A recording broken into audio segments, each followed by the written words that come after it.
अपनी राय है, पर इस मुद्दे पर हमने रिसर्च की है। उसके मुताबिक जीएसटी के एक दाव से चीन का व्यापार भारत में चारों खाने चित्त हो जाएगा। भाई आप कहेंगे चीन और जीएसटी का क्या रिश्ता है? जीएसटी घरेलू टैक्स है और चीन से आने वाला सामान विदेशी। आप सही है, पर मेक इन इंडिया टैक्स चीन के सस्ते सामान से बर्बाद हो रहे भारतीय व्यापारियों को आबाद कर देगा। हम समझाएंगे आपको यह भी कि कैसे होगा यह सब। जीएसटी आयकर से परेशान लोगों को भी राहत दे सकता है। जी हां, संभव है, हो सकता है कि भविष्य में जीएसटी की वजह से आयकर की दरें काफी कम हो जाएं, यानी कि टैक्स स्लैब बढ़ जाए। मुनाफाखोरी से होने वाली महंगाई को भी जीएसटी ठोक पीट कर ठीक कर ही देगा। जीएसटी अगर सही दिशा और तरीके से लागू हुआ तो ये देश के बुरे आर्थिक हालात और अनुशासन की घंटी बजा देगा। ये कालेधन की तिजोरियों में छिप जाने वाले पैसे को खदेड़ खदेड़ कर निकालेगा और राष्ट्र निर्माण में लगाएगा। तब देश कैसा दिखेगा, सपनों का भारत, यह भी हम आपको दिखाएंगे। हमारा मानना है कि जीएसटी राष्ट्र निर्माण का धन नागरिकों को लौटाएगा, स्वदेशी अर्थव्यवस्था और व्यापार को मजबूत करेगा। रिपोर्ट देखिए, सोचिए और समझिए, और अगर सहमत हो तो घंटी जरूर बजाइएगा। A moment comes which comes but rarely in history. 15 अगस्त 1947 की आधी रात संसद का सेंट्रल हॉल गवाह बना था देश को अंग्रेजों की गुलामी से मिली आजादी का। Long years ago, we made a tryst with destiny, and now the time comes when we shall redeem our pledge, not wholly or in full measure, but very substantially. At the stroke of the midnight hour, when the world sleeps, India will awake to life and freedom. 71 साल बाद देश की संसद आधी रात में अब गवाह बन रही है आम आदमी को आर्थिक अत्याचार से मिलने वाली आजादी की। इतिहास में दर्ज हो रही है तारीख 1 जुलाई 2017, जब देश में मुनाफाखोरी, काले धन, जमाखोरी, महंगाई और बिचौलिए के आर्थिक शोषण वाले रावण की नाभि में जीएसटी का तीर लंका लगा देगा और लंका दहन के बाद राष्ट्र धन की घर वापसी होगी, यानी बंद तिजोरियों से पैसा निकलकर जनता के पास लौटेगा। कैसे, इसे समझिए। पहले जीएसटी लागू होने के बाद देश में किसी को अपनों का शव एम्बुलेंस की कमी के कारण अस्पताल से घर तक यूं अपमानजनक तरीके से नहीं ले जाना पड़ेगा। जीएसटी लागू होने के बाद देश में पुल न होने के कारण किसी बच्चे को यूं नदी पार करके स्कूल जाने के लिए मजबूर नहीं होना पड़ेगा। जीएसटी लागू होने के बाद आप जमाखोरी और मुनाफाखोरी से पैदा हुई महंगाई के शिकार नहीं होंगे। जीएसटी लागू होने के बाद देश के किसान को यूं कर्ज के बोझ तले मरना नहीं पड़ेगा। हो सकता है कि आपको भरोसा नहीं हो पा रहा हो, लेकिन हम आपको यकीन दिलाते हैं कि जीएसटी में यह सब कुछ मुमकिन है। जीएसटी राष्ट्र धन की घर वापसी का जरिया बन सकता है। ये कैसे हो सकता है, ये हम आपको समझाने जा रहे हैं। देश में प्रत्यक्ष कर देने वालों की संख्या 5 करोड़ के करीब है, जबकि इससे कहीं ज्यादा लोग प्रत्यक्ष कर चुका सकते हैं। यही हाल अप्रत्यक्ष करों का भी है। दे सकते हैं ज्यादा लेकिन देते हैं कम। बहाना ये कि कर इतने ज्यादा हैं कि कहां चुकाए, क्या जितना कमाए वो सब लुटा दे। करों की संख्या ज्यादा होने की वजह से सरकार कर चोरों पर पूरा ध्यान नहीं दे पा रही थी। नतीजा, सारे करों को मिला करके एक कर बनाया गया, जीएसटी। आप कहेंगे कि जीएसटी के कौन से हाथ पैर हैं जो चोरी रोक लेंगे और वो पैसा आम लोगों पर खर्च किया जा सकेगा? आपके इस सवाल का जवाब अब हम एक रिसर्च के जरिए देंगे। ध्यान से इन आंकड़ों को देखिए। वित्त मंत्रालय के ही आंकड़ों के मुताबिक 2012 से सितंबर 2016 तक देश में सिर्फ 39,000 से ज्यादा कॉर्पोरेट हाउसेज ने 1,44,000 करोड़ का टैक्स चुरा कर अपने पास बचा लिया। जीएसटी लागू होने के बाद अब अप्रत्यक्ष कर छिपाना मुश्किल ही नहीं, नामुमकिन हो जाएगा। ऐसे में जैसे 5 साल में 1,44,000 करोड़ रुपए अप्रत्यक्ष कर से चोरी हुआ, वो आगे नहीं हो पाएगा। अब समझिए, यही राष्ट्र धन यानी जनता का पैसा जब वापस जनता के हित में सरकार के पास पहुंचेगा तो क्या क्या हो सकता है। 9 करोड़ 62 लाख तो शौचालय बन सकते हैं। देश में 1-2 नहीं, पूरे 175 एम्स जैसे अस्पताल बन सकते हैं। देश में कृषि का बजट 3 गुना किया जा सकता है, यानी किसानों को खुदकुशी करने से रोका जा सकता है। देश का स्वास्थ्य बजट 3 गुना बढ़ाया जा सकता है। साफ पानी और स्वच्छता का बजट 5 गुना बढ़ाकर जनता को फायदा पहुंचाया जा सकता है।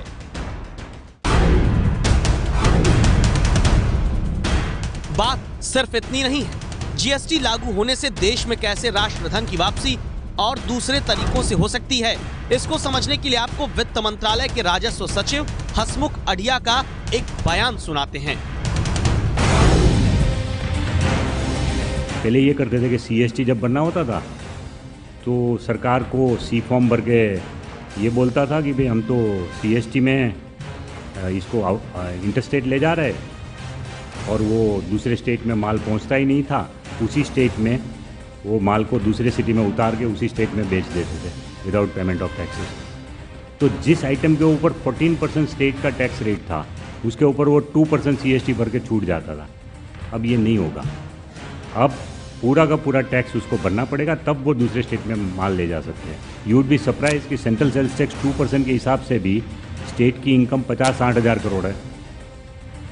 2% के हिसाब से भी सीएसटी की इनकम, वो 50-60 हज़ार करोड़ का पूरा बोझ कंज्यूमर के ऊपर जा रहा था। एडिशनल टैक्स जा रहा था सीएसटी का, सेंट्रल सेल्स टैक्स का, वो पूरा बोझ अब मिट जाएगा। जीएसटी के कारण ये जो 50,000 करोड़ रुपए बचेंगे, राष्ट्रधन की ये घर वापसी क्या क्या कर सकती है, वो जानिए।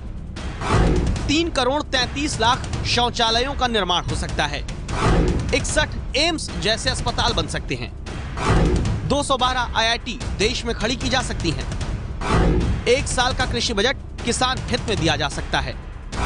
साफ पानी और स्वच्छता पर 2 गुना बजट खर्च हो सकता है। 1 साल का स्वास्थ्य बजट इस राष्ट्रधन से दिया जा सकता है। शहरी गरीबी दूर करने और शहर के विकास में 8 गुना बजट बढ़ा सकते हैं। जीएसटी का सबसे बड़ा फायदा यह है कि इससे चीन के माल से तबाह हो रहे छोटे भारतीय व्यापारियों और बाजार को बचाया जा सकेगा। चीन से सीमा पर लड़े बिना उसे हराने का इंतजाम भी जीएसटी करेगा। आप कहेंगे कैसे? तो सुनिए और समझिए। आपने ये तो सुना ही होगा कि चीन का सस्ता माल देश के छोटे कारोबारियों, फैक्ट्री मालिकों और कई तरह के व्यापारियों को नष्ट कर रहा है। देश में चीनी माल के बॉयकॉट का आंदोलन भी चलता रहता है। ये इसलिए होता है क्योंकि चीनी माल का आयात होने के बावजूद घरेलू निर्माण से वो सस्ता पड़ता है। तो सरकार ने अब इस चीनी लूट को बंद करने के लिए आयातित और घरेलू उत्पादन पर समान टैक्स लगाने की व्यवस्था कर दी है। जीएसटी लागू होने के बाद चीनी माल भारतीय सामान से अब सस्ता नहीं पड़ेगा, यानी चीन का माल अब भारत के कारोबारियों की कमर नहीं तोड़ पाएगा।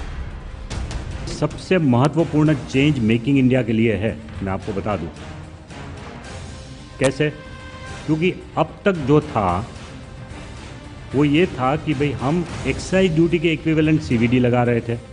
एक्साइज ड्यूटी जो लोकल इंडस्ट्री पे था उसके इक्विवेलेंट हम सीवीडी लगा रहे थे। उसके अलावा सिर्फ 4% सेड स्पेशल एडिशनल ड्यूटी लगा रहे थे।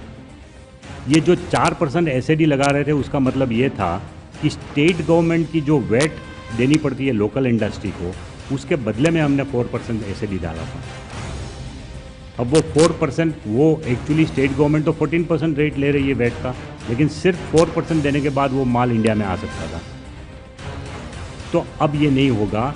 डोमेस्टिक इंडस्ट्री के ऊपर जितना टैक्स का बोझ है उतना ही टैक्स का बोझ इंपोर्टेड माल के ऊपर आएगा। तो इससे मेकिंग इंडिया को बल मिलेगा कि नहीं? बल मिलेगा। इससे मेक इन इंडिया को इससे बल मिलेगा। तो ये एक परफेक्ट सिस्टम हो जाएगी कि लोकल इंडस्ट्री जितना टैक्स पे कर रहा है उतना ही इंपोर्टेड वाले भी पे कर रहा है, ताकि दोनों के बीच में अंतर नहीं रहे। पहले ये था कि इंपोर्टेड माल सस्ता पड़ता था और डोमेस्टिक माल जो है वो उनको बेचारे को तकलीफ पड़ रही थी इंपोर्टेड के सामने टिकने के लिए। तो this is a very significant change that is going to be brought about IGST लगाने से इंपोर्टेड माल के ऊपर। तो अब तक राष्ट्रधन की घर वापसी के 3 उदाहरण हमने आपको दिए। अब हम आपको बताते हैं सरकार कैसे मुनाफाखोरी, जमाखोरी और महंगाई पर GST से काबू करेगी। सरकार ने दरअसल देश में जमाखोरी करने वालों, काला धन जमा करने वालों और महंगाई बढ़ाने वालों को एक चक्रव्यूह में फंसाया, जिसका आखिरी दरवाजा है जीएसटी। कैसे? अब इस चक्रव्यूह को देखिए। सरकार ने पहले विदेश में काला धन रखने वालों पर नकेल कसने के लिए उन देशों से संधि करना शुरू किया जहां टैक्स चुरा कर काला धन जमा होता था। इसका असर भी हुआ। जैसे स्विट्जरलैंड के बैंकों में भारतीयों की ओर से जमा राशि अब तक के सबसे निचले स्तर 4,500 करोड़ रुपए पर पहुंच गई है। ये पहले के मुकाबले करीब आधी रकम है। एक डर तो समाज में बैठना शुरू हुआ है कि अनऑथराइज कैश में डील करना ये अपने आप में खतरनाक है, जो ब्लैक मनी के खिलाफ स्टेप्स उठाए गए। विदेश में रखना और खतरनाक है, क्योंकि आज तो पूरी दुनिया में कोऑपरेशन भी शुरू हो गई। अब स्विट्जरलैंड के साथ भी ट्रीटी हुई, बाकी जितने कई टैक्स हेवंस ने भी अब उसमें समझौता कर लिया कि आपको बतलाएंगे डिटेल। इसके बाद सरकार ने काले धन पर करारी चोट नोटबंदी से की, जिससे सारा कैश अब रिकॉर्ड में है। इससे कैश गुमनामी खत्म होने के कगार पर है, यानी काली तिजोरियों में पैसा ना के बराबर है। नकद के लेन देन पर नियमों के तीखे अंकुश लगे हैं। पैन को आधार से जोड़ने का क्रांतिकारी असर आगे देखने को मिलेगा। आपने डीमोनेटाइजेशन के बाद पहले 3 महीनों में जिस देश में केवल रिटर्न 3 करोड़ 34 लाख लोग फाइल करते थे, उसमें 92 लाख लोग एडिशनल आ गए रिटर्न फाइल करने के लिए, और यह प्रक्रिया धीरे धीरे बढ़ेगी। तीसरी चोट सरकार ने काले धन से बेनामी संपत्ति खरीदने वालों पर कानून में संशोधन करके की। आप फर्जी कंपनियां, शेल कंपनीज के नाम पर प्रॉपर्टीज खरीद लेते थे, अब बेनामी कानून आ गया। तो ये सख्ती स्वाभाविक, और डीमोनेटाइजेशन के बाद कैश की जो एक गुमनामी थी वो भी समाप्त होने की संभावना है। और फिर काला धन जमा करने वालों पर जीएसटी का आखिरी वार किया है। अब तक कारोबारी कच्चा बिल बनाकर हजारों करोड़ का खेल कर देते थे। ये बात खुद एबीपी न्यूज को वित्त मंत्री अरुण जेटली ने बताई है। व्यापार में ईमानदारी से हम लोग असेस करें, एक एक्सप्रेशन हम लोग सुनते थे कि इतना कच्चे का है, इतना पक्के का है। ये कोई अनजान बन जाए कि हमें मालूम नहीं है तो दूसरी बात है, लेकिन ये एक वास्तविकता थी।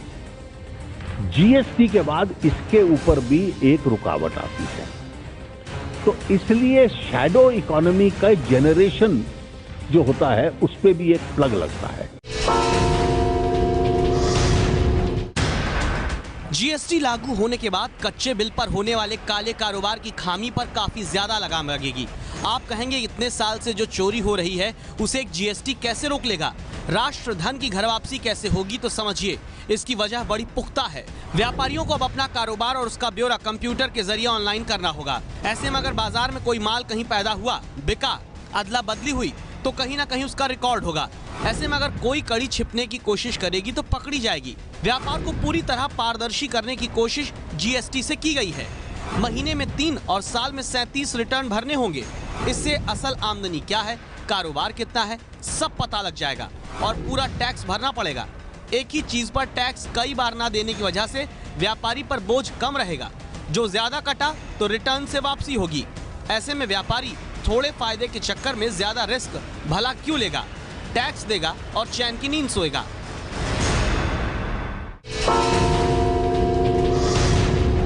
विक्रेता अगर अपना आइटम परचेज करके उसको सेल नहीं दिखाता तो उसको रिफ्लेक्ट हो जाएगा कि उसने ये आइटम खरीदा था पर सेल नहीं किया। तो कोई भी गवर्नमेंट अथॉरिटी या उसका विजिलेंस करने वाला आराम से चेक कर सकता है कि इस आइटम, इस पर्सन ने, इस विक्रेता ने किस किस पर्सन से माल खरीदा, कहाँ बेचा।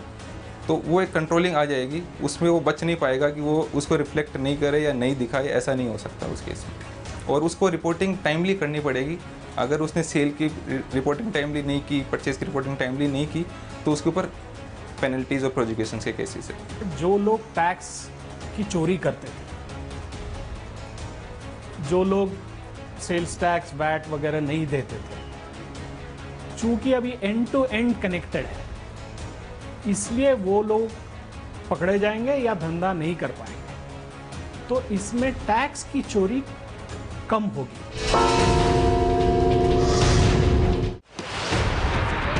जीएसटी से राष्ट्रधन की घर वापसी होगी तो आयकर देने वालों को भी राहत मिल सकती है। आप कहेंगे ये कैसे होगा? तो वो समझिए। अभी व्यापार और कारोबार में अप्रत्यक्ष कर की चोरी की वजह से देश की बड़ी आबादी की असली आय पता ही नहीं चलती। इससे ना तो व्यापार कर मिलता है, ना ही आयकर। पर जब जीएसटी के दायरे में ऐसे भगोड़े लोग आएंगे तो उनकी आय भी पता चलेगी और उन्हें आयकर भी देना होगा। जब आयकर देने वालों की तादाद बढ़ेगी तो सरकार इनकम टैक्स की दर घटा सकती है। भरोसा ना हो तो सरकार के वित्त मंत्री और दूसरे वरिष्ठ मंत्री से खुद सुनिए।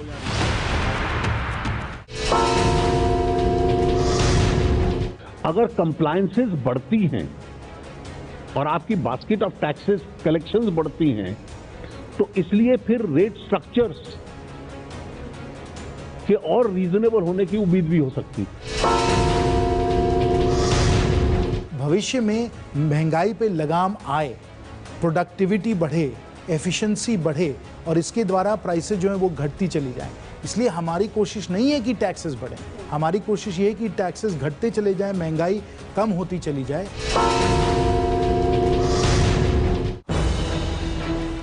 सरकार का दावा तो ये भी है कि कुछ वक्त गुजरने के बाद जीएसटी से बाजार में बड़े पैमाने पर नौकरियां भी आएंगी।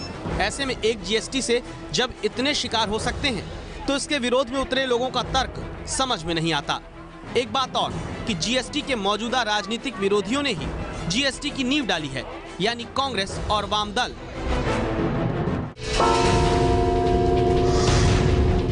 मैंने दो प्रकार के स्टेटमेंट पढ़े। एक मैंने स्टेटमेंट कल पढ़ा, इतनी जल्दी क्या है जी। 15 साल तो चर्चा करते हुए हो गए, फिर पूछ रहे हो इतनी जल्दी क्या है। दूसरा, ये तर्क जब दिया मेरे सीपीएम के मित्र सीताराम जी ने कि इतनी जल्दी क्या है, तो जो संविधान संशोधन पारित किया तो 7 साल पहले सीपीएम के असीमदास गुप्ता मेरे पास आए कि उन्होंने कहा कि इसको सपोर्ट करना, इसका ये लाभ होता है। मैंने पहली बार उनसे समझा था। अब जीएसटी के विरोध को हम आपको एक वीडियो के माध्यम से समझाना चाहते हैं। ये कोच्चि में शुरू हुई मेट्रो सेवा के स्टेशन का वीडियो है। स्वचालित सीढ़ियों की नई व्यवस्था में लोगों को नीचे लाने वाली सीढ़ियों और ऊपर ले जाने वाली सीढ़ियों का अंतर पता नहीं चल रहा। ऐसे में उनकी कोशिश बेकार हो रही है और चोट लगने का खतरा भी है। पर उम्मीद है कि जीएसटी के विरोधियों को जल्द ये बुनियादी चूक समझ में आ जाएगी। ऐसे में हमारा मानना है कि जीएसटी महंगाई बढ़ाने वाले मुनाफाखोरों से मुक्ति दिलाएगा, चीन के खिलाफ हिंदुस्तानी व्यापारियों को मजबूत जमीन देगा और आम आदमी के पैसे को उसी के कल्याण में वापस लाएगा। अगर आप सहमत हैं तो घंटी बजाइए 8422840000 पर